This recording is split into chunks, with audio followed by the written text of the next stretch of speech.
We're up and flying. So Glenn, I'm speaking with the legendary Glendora from here on Atlantic Broadband. She is seen on Friday nights at 8 o'clock. And welcome to Art Now and Here, which is the show I host here myself on public access. So Glendora, you're coming up on an anniversary of celebrating 50 years in public access television. Tell us a little bit about how you got started and some background about your career, which goes back a long ways. I'd also like to tell you how we got started on this video. Oh, well, yeah, for whatever it's worth here for people, this is a history in a way, because Glendora has entered the world of Zoom. Yeah, that's right. Now, Drew and Gina and everybody else, I want to tell you what's really going on here. It isn't Drew and Glendora and Gina. It is the universe. It's the universe, God, and everything there is. Did you notice that we were all working together as one, and we all exceeded as one? Yeah, we're forging our way into the future of technology. And I wanted you all to figure out that this is what the universe is. This is what God is. It's all working together as one, accomplishing good, doing God's work. Yeah, when we're using television to communicate, which is what it was made for, we hope. And yeah, so and we all had fun doing it together, didn't we? Yeah, it was a little bit of a triumph. Thanks so much, Gina, for persevering on this, and we got you in the world of Zoom now. Well, right, Glendora. And Glendora, thanks you for the same, dear. So this is a big point, folks. It isn't ego. It isn't one person. It isn't two. It isn't three. It's the universe, all the universe working together, and that's what God is. Yeah, it's so great to be talking to you, Glendora. I've watched your show, and we have you on Channel 24 at Friday nights at 8 o'clock, and one of my coworkers, Reggie, he's always looking forward to seeing what you got. And so you're celebrating 50 years of public access television here coming up soon. Also, I want to mention my dear friend, Mary Jane. The SS Glendora stood for Steamship Glendora. Okay, that started in 1955, sweetie.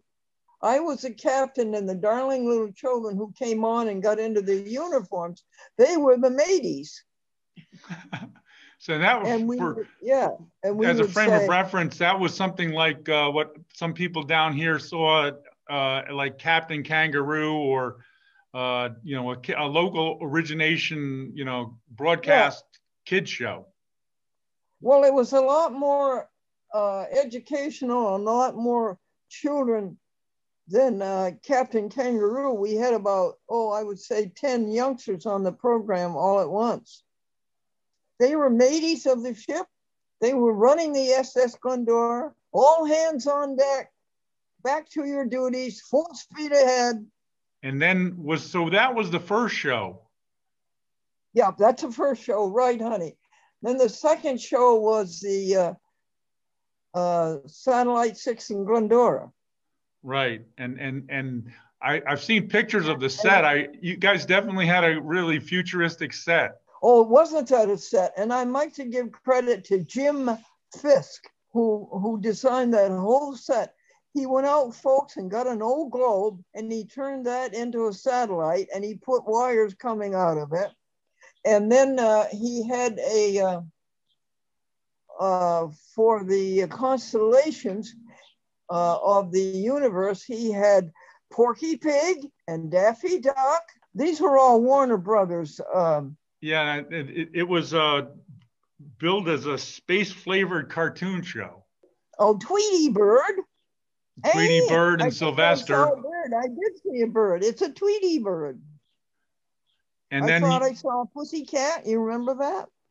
I thought I saw a pussycat. I did. There you are. And then what did Bugs Bunny say? Hey, what's up, Doc? What's up, Doc? Yeah.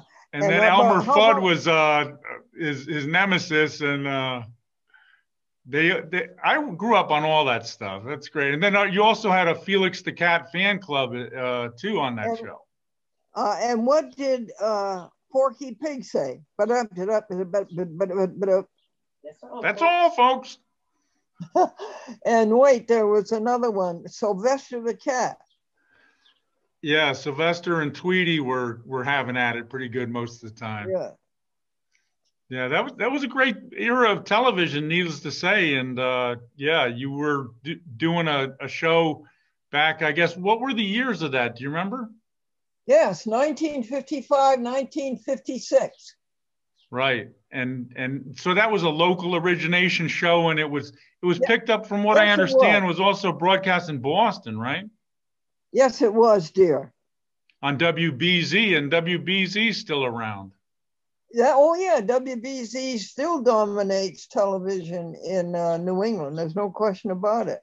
Yeah. And they were the Westinghouse station, but my program was on Westinghouse's competition, the great big General Electric. Right, and that was obviously in Schenectady. GE is always had a huge footprint. Schenectady, Albany, and Troy. Yes. Yeah. Folks, is this interesting to you? Are we getting down to the interesting part is that it was live. It was clean. There was no tape, not until 1962, which would be about 5 or 6 years later. Right. And it was clean. And we downplayed violence. Right. And there are some kinescopes that still exist of the show. No, there are not. Oh, there really isn't. No, there are not. And that is too bad. I believe WRGB might have some kind of a video footage. You want to hear some of the funny things that came out of, by the way, the first year of videotape, again, was 1962. And they just got the video machine in, and Drew, the video machine, the video recorder was an Ampex, and it was as big as a kitchen stove. A 1 hour spool was about 2 feet wide. For some unknown reason, they decided to tape my show, probably to get the experience of it live and going out on the TV. So they taped the show, and they made so many mistakes that by the time they finished taping the show, I could have gone on live in 3 minutes. So I'm walking down the street, and my show is taped. I'm through. I'm walking home, and these kids are outside this house, and they're playing, and they're on their tricycles. And the mother opens the door, and she says, "Wally, Glendora is on." And Wally says, "I'm not going to watch that stupid show." And he turned around, and here's Glendora walking down his sidewalk. You have never seen the surprised look on that kid's face. And how did he know? He didn't know anything about tape. He didn't know it even exist.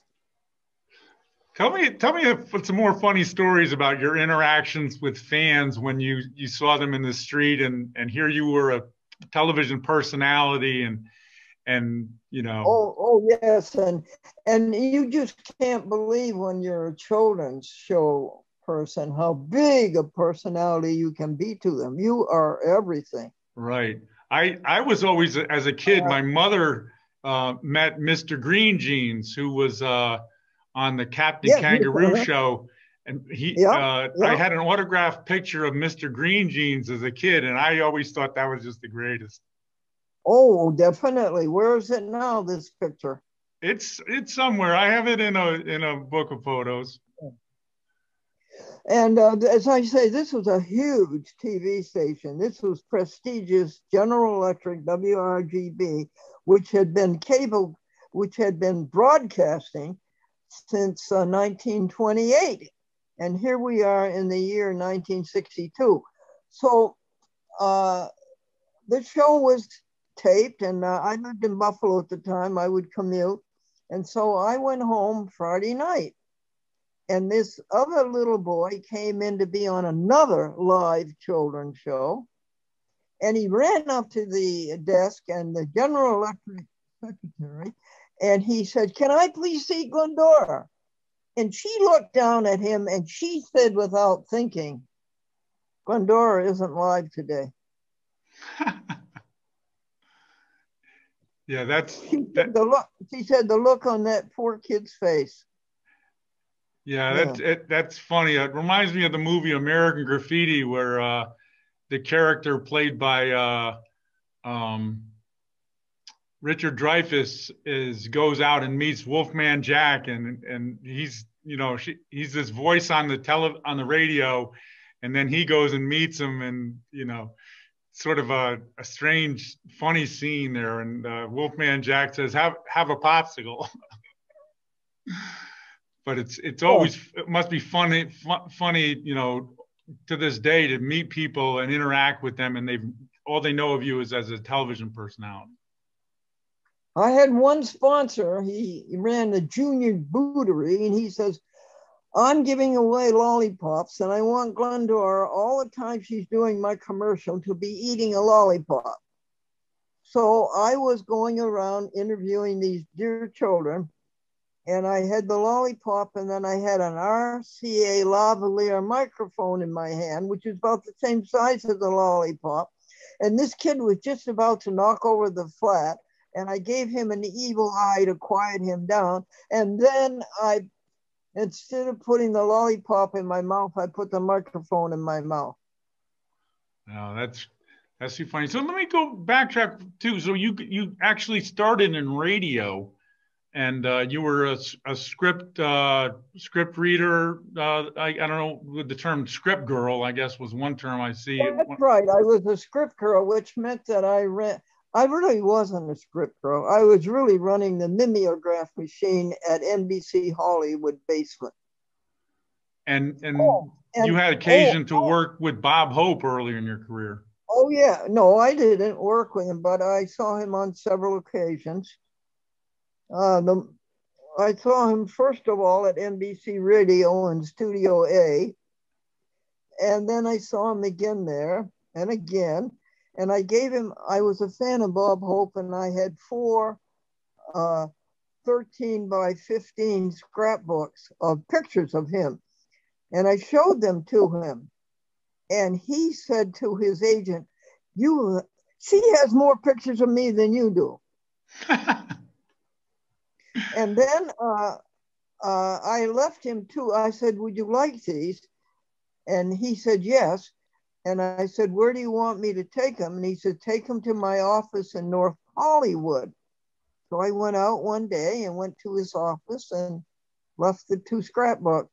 Then several years later, I would say 5 or 6 or 7, maybe 10 years later, I heard that Bob Hope was going to be at such and such a yacht club on Long Island Sound in New Rochelle, Westchester County.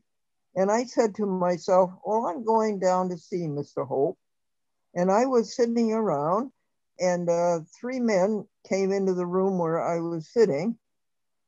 And I said, "Mr. Hope, I'm wondering if you would like to have these other 2 scrapbooks of mine." And he said, "Sure." And then he says, "Hand them to the man next behind me. His name is Bill Faith." And so, Drew, what that was hope, faith, and charity. It's been an amazing ride in television. Then after working, for WRGB and working in radio, you ended up in public access, and now you're celebrating 50 years of public access television. Talk to me about all your experiences, how you got started in public access, and how it's changed over the years. Isn't that amazing, folks? 50 years, 50 years of public access. Honey, you just opened up something that took 50 years. Where do you want me to start? Well, how did you start in public access? Okay, first of all, how did public access start? How about that one? Yeah, that's a story. Public access started really as it is today. Public access really started in Manhattan. on Right. something called, Yeah, that was my first exposure. The broadcast signal was getting reflected off buildings, and you'd get this ghosting, and that was the first place that required, cable to get a clean signal to watch television. I started in 1972, a year after public access. I've always been 1 year behind. And let's see, in public access, young as it was, inexperienced as it was, no money, did try to do live television. And I was asked to be on a live television public access show in Lackawanna, New York, outside of Buffalo. And the man liked it. And then he says, I want you to have a show of your own. And that's when I started. And that was in the year 1972 in August. And that is why next month we are celebrating 50 years. 50 years of public access television. That's amazing. It has to be the longest running public access television show in the country, right? Oh, in the world, dear. Yeah. Yes, it's the longest running public access show in the world. I always say when they used to have the Gerald boxes where there was like 32 channels or something to choose from, it was really easy to access public access television, and a lot of people watched it. What keeps you going with public access television? What keeps me going? Or the fact that I have a message. I have a very strong message, and I'm told by my conscience to get it out. And get it out I must. And if I don't get it out, I cannot live with my conscience. Right. And so and as best you can say, what is the message you want people to get from a chat with Glendora? After all is said and done, the only thing that really matters is how did you treat others? Part of your show, on every one of your signature things on your show, is you always tell a few jokes. Oh, definitely. That was another thing my conscience was told. The lawyer said to the client, I'll take your case on a retainer basis. It'll cost you $3,000. That entitles you to 2 questions. And the client said, $3,000, 2 questions? Isn't that expensive? And the lawyer says, what's your second question? The little boy had a little red wagon, and he was hauling it down the driveway. And when he went up past the church, folks, all the wheels fell off. And the little boy said, I'll be darned. The next day he tries taking his wagon down the sidewalk. And as soon as he got to the church, the wheels all fell off. And he says, I'll be darned. And the third day, the same thing happened. The wheels fell off and he says, I'll be darned. At this point, the priest opened the door and he said to the little boy, you mustn't say, I'll be darned. That is not a good thing for you to say, I'll be darned. You should say, I love you, God. I praise you, God. I thank you, God. The next day when the little boy took his wagon down the sidewalk, all of the wheels fell off. And the little boy says, I love you, dog. God, I praise you, dog. God, I thank you, God. All the wheels went back on, and the priest said, I'll be darned. Appreciate you taking the time. And we set a new bar here as the first Zoom call with Glendora. So you've been through a few television formats at this point. Well, good. Now, Drew, are we doing only one show? Don't you think we should do a 13-week series? Absolutely. Let's do a few more for sure. Now that we got up and flying with Zoom, absolutely, by all means. Why don't I check in with you at least once a month, Glendora? How's that sound? Sure. And I'm willing, TV audience, to share any of this with you. Nothing is copyrighted. You're welcome to pass on anything you hear. I look forward to sharing with you the great institution that public access is. It is that, and I still say it's the most democratic form of television. Yes, dear.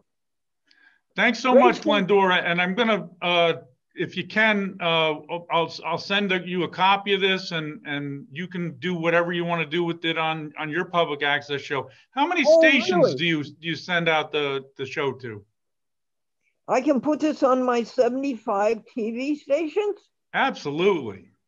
From Boston to San Diego? Really? 75 stations Glendora's seen on. Yeah, and New London is one of my favorites. Yeah, well, and we go out throughout all southeastern Connecticut. So not only are you reaching New London, but you're reaching Waterford, East Lyme, Plainfield, yeah, all the way up to the Massachusetts line. We call it the 395 corridor. You have Torrington, and we have Danbury, yeah, we have Seymour, and that's great. Yeah, we have all of the stations that Newtown has. Newtown has 15 municipalities. Right, that's all on the western part of the state, and Connecticut is cut up into a lot of different, cable contracts, and yeah. But I appreciate it, Glendora, and I'll be in touch. And like I said, thank you so much for everything you've done for television and public access television. Congratulations on 50 years of public access TV and so many more years too in broadcast. So you've been at it for a long time, and thank you. Yes, that's magnanimous of you, dear. And thank you for all that you're doing for the cause of public access. Absolutely. Thank you. I do champion public access TV, and yeah, again, thank you so much. And we'll be in touch, and we'll make this a regular thing. Okay, Glendora? Yes, grace and peace, dear.